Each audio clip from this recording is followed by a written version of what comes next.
안녕. OMG 역사교실 5번째 시간입니다. 오늘은 대단원 1단원의 중단원 2단원 고려의 통치체제에서 두 번째 문벌사회의 동요와 무신정권의 성립에 대해 배우겠습니다. 자, 이제 문벌의 형성과 동요 한번 보도록 하겠습니다. 원래 고려는 처음 세워졌을 때 호족들이 같이 으쌰으쌰해서 했기 때문에 당시 고려의 지배층은 호족이었거든. 근데 이 호족들이 점점 문벌로 변하게 되는데, 문벌은 여러분들 커다란 가문이라는 뜻이야. 한 가문이 굉장히 삐까뻔쩍하고 커다란 거야. 이런 커다란 가문들 문벌이라고 하는데, 그래서 당시 고려의 귀족들을 문벌 귀족이라고도 했습니다. 이 문벌의 특징 볼게. 이들 같은 경우에는 보통 과거 시험을 보거나 시험을 통해서 이렇게 관직에 진출하거나, 아니면 음서 우리 배웠었죠. 공신이나 오품 이상의 관리의 자제들은 시험 안 보고 낙하산으로 그냥 바로 관리로 나가는 거, 이런 것 통해서 관직에 진출을 하면서 관직을 독점을 하는 게 또 특징이고요. 두 번째 특징은 과전이라고 하는 관직에 대한 대가로 토지를 지급을 받는 게 있어요. 지금은 우리가 일을 하면 그 대가로 계좌로 이제 돈을 쏴주잖아. 근데 당시에는 토지를 지급을 했다라는 거, 과전이라고 한다는 거, 당시 받은 토지를. 그리고 녹봉이라는 거는 뭐냐면, 녹봉은 관직의 대가로 받는 곡식이나 돈이야. 이런 걸 합쳐서 녹봉이라고 하는데, 이런 걸 받으면서 커다란 소지, 대토지를 소유하면서 굉장히 경제적으로 부유한 게 문벌의 또 두 번째 특징이고요. 세 번째 특징은 왕실이나 아니면 다른 문벌 가문과 혼인관계를 통해서 계속적으로 권력을 유지를 하는 거야. 지금도 재벌들은 재벌가끼리 결혼을 하면서 자기들의 권력이나 경제력을 유지를 하잖아. 그런 것처럼 당시의 문벌들 같은 경우에는 문벌 귀족들끼리 서로 혼인을 하면서 권력을 유지했다.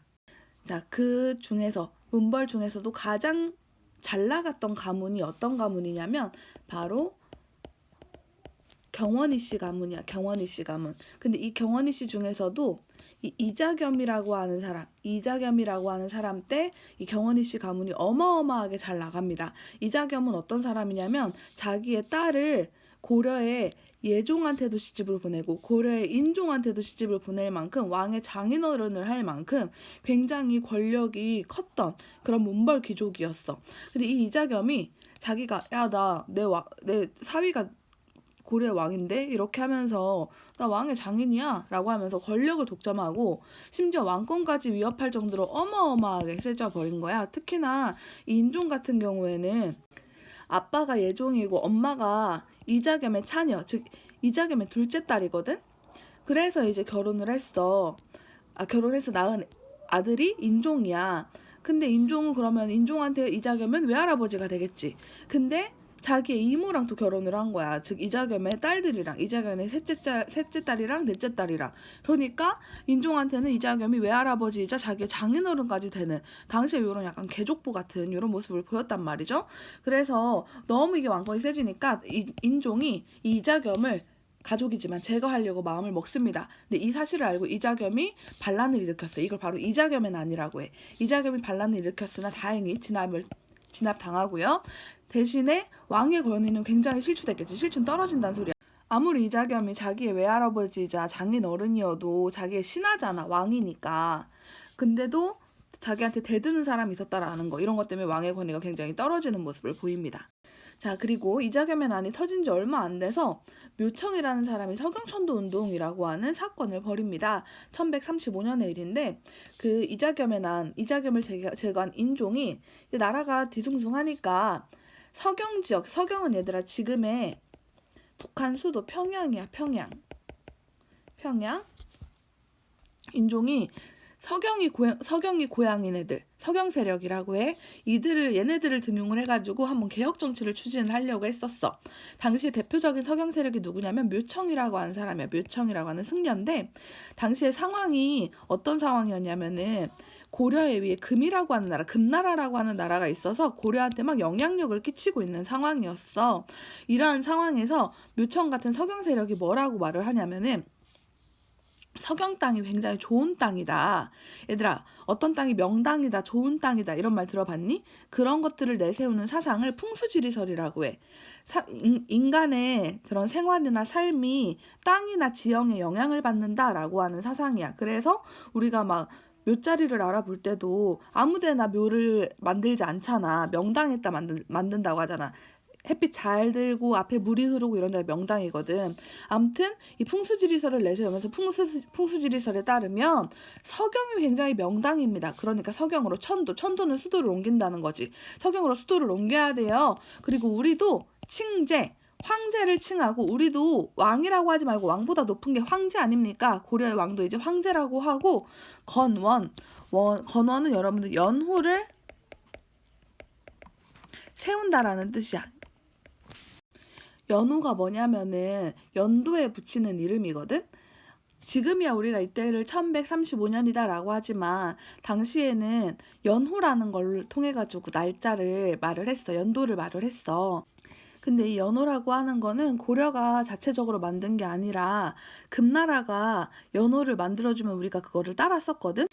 예를 들어 금나라가 2026년부터 연호를 땡땡이라고 하겠다. 앞으로 땡땡을 붙여서 연도를 세라라고 하면은 2026년이라고 안 하고 땡땡 1년. 그럼 2027년은 땡땡 2년.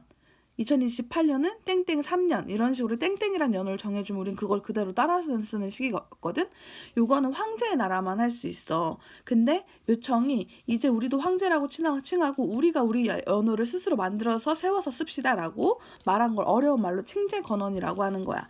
그리고 우리한테 영향 끼치는 위에 있는 이 금나라 정벌합시다 라고 주장을 해요. 이 사료를 한번 밑에 볼게. 묘청 등이 건의하기를 서경 임원역의 땅은, 서경 주변의 땅은 음양가들이 말하는, 풍수지리설을 공부한 사람들 음양가라고도 해.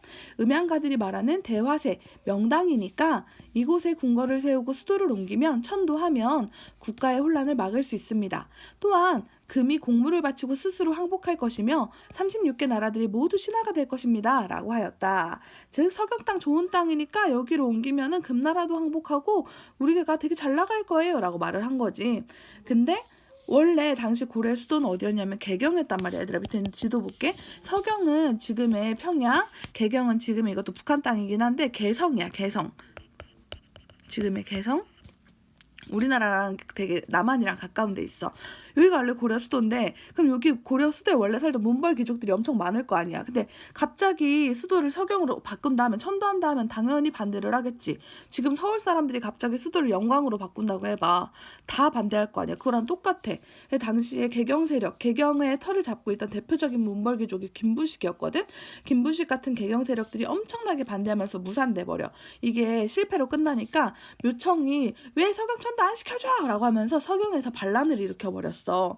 그래서 당시에 이게 엄청나게 이 반란이 커져가지고 밑에 있는 지도 보면 이렇게 초록색으로 표시된 데까지 묘청이 영향을 끼칠 정도로 이 반란이 엄청 심했대. 근데 당시 김부식이 이끄는 관군, 국가의 군대에 의해서 진압당하면서 이 서경천도 운동은 실패로 끝나게 됩니다. 자, 두 번째 무신정권의 성립과 전개 볼게. 지금 얘들아 고려의 이자겸해난 터지고 그 다음에 묘청의 서경천도 운동 터지면서 반란이 두 번이나 터진 거였잖아. 묘청도 난을 일으켰으니까 굉장히 나라가 혼란스럽단 말이야. 문벌귀족이 다스리고 있던 정치체제가 엄청 흔들리고 있는 상황이었어.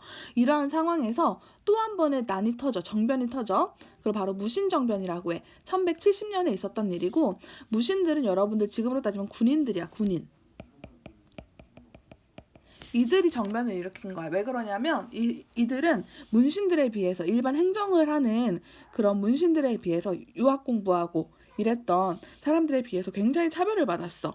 그래서 이 차별을 못 견디고 정변을 일으켜가지고 권력을 장악한 거를 무신정변이라고 합니다. 밑에 있는 사료 한번 볼게. 왕이 보현원으로 행차하던 중에, 보현원이라고 하는 한 장소로 행차를 하던 중에 술자리를 가졌는데 분위기가 흥겨워지자 무신들에게, 이 군인들한테 오병수바퀴라고 하는 손으로 이렇게 싸우는 우리나라 전통 무예가 있어. 오병수바퀴를 시켰다. 밑에 있는 그림 한번 참고로 볼게. 이렇게 보현원으로 행차하던 중에 술자리 가지고 오병수바퀴라고 하는 이런 무예를 무신들끼리 시킨 거야. 군인들끼리 한번 해보라고, 대결하라고. 근데 대장군 중에, 즉 무신 중에서도 높은 대장군 중에 이소홍이라고 하는 사람이 다른 사람이랑 이 수바퀴를 하다가, 오병수바퀴 요거를 하다가 결국엔 못 이기니까 달아났대. 그러니까 한뇌라고 하는 얘는 문신이야. 문신. 즉 유학 공부하는 한뢰라고 하는 사람 이름이야. 한뢰가 갑자기 나서가지고 이소웅한테 가더니 이소웅의 뺨을 때려가지고 이소웅을 밑에 있는 돌 아래로 떨어지게 한 거야. 야 이 비겁한 놈아, 왜 싸우다 말고 도망가냐? 에이 하면서 사람들 보는 앞에서 나이 많은 대장군을 문신이 때린 거지. 지금으로 따지면은 한 7급 공무원 이 정도 되는 사람이, 5급 공무원 되는 사람이 사람들 다 보는 앞에서 육군 대장 뺨 때린 거랑 똑같은 일이거든. 굉장히 모욕적인 일이 터진 거지. 그래서 왕과 여러 신하들이 그걸 보고 말리기는 커녕 막 손뼉을 치면서 웃기다고 크게 웃었대.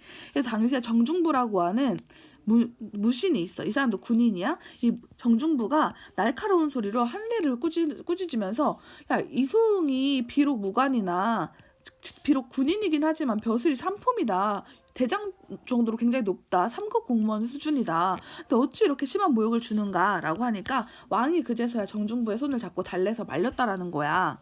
지금 이런 상황들, 얼마나 문신들에게 모욕을 당하고 무례한 행동을 당했으면 이런 일이 터졌겠어. 그러니까 문신들을 죽여라. 이제부터 무신 정권 시대다.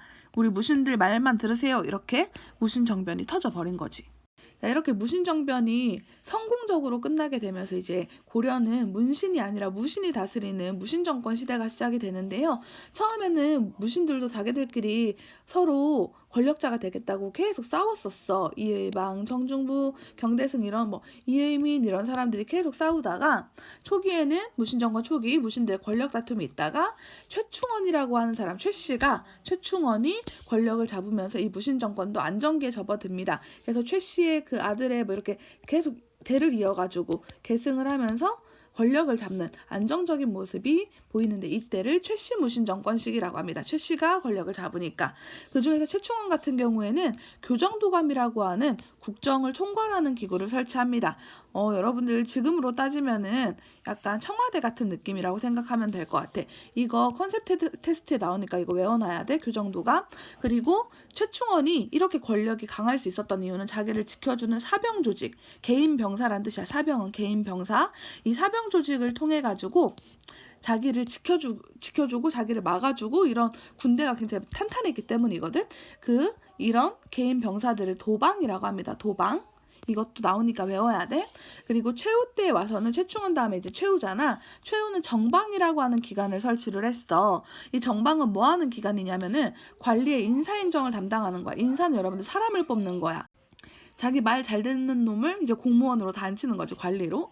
이런 것들로 정방도 외워놔야 돼. 다시 밑에 한번 보면은 최충원은 교정도감, 그 다음에 도방이라고 하는 요 기구들을 통해 가지고 자기의 권력을 유지를 하고, 최후 같은 경우에는 관리 인사행정 담당하는 정방을 설치해서 자기 편을 많이 끌어들였다. 이렇게 알면 될 것 같아. 자, 그럼 무신정권 시기에 당시 백성들은 어땠는가? 특히 여러분들 이때는 하층민들이 굉장히 봉기를 많이 합니다. 왜냐하면 무신정변이 일어난 이후에 이제 중앙정부에서 지방을 별로 신경 쓰지 않았어. 그래서 지방 통제력이 굉장히 약해져 있으니까 지방에서 꿈틀꿈틀 봉기가 막 일어나기 시작을 하고, 그리고 무신들이 자기들이 권력 잡았다고 사람들한테 잘해준 게 아니라 과도하게 수탈을 하면서 세금을 너무 많이 걷고 이런 게 있었어. 그래서 여러분들 봐봐. 세금을 더 내야 될 거 아니야? 라고 하면서 공주 지역에, 지금의 충남 공주야, 거기에 명학소라고 하는 우리 향부곡소 배웠는데 특수행정구역이잖아. 여기 세금도 많이 내야 되고 했던 이 공주 명학소라고 하는 곳에서 망이랑 망소이라고 불리는 사람 이름이야. 이 두 형제가 있어. 그래서 망이 형 더는 못 참겠어 라고 하면서 더는 관리들의 스타를 참을 수 없다라고 다 들고 일어난 사건이야. 이거 망이 망소이의 봉기라고 하는데, 이것도 퀴즈 컨셉 테스트에 나오니까 이거 이름 외워놔야 돼. 망이 망소이의 봉기야.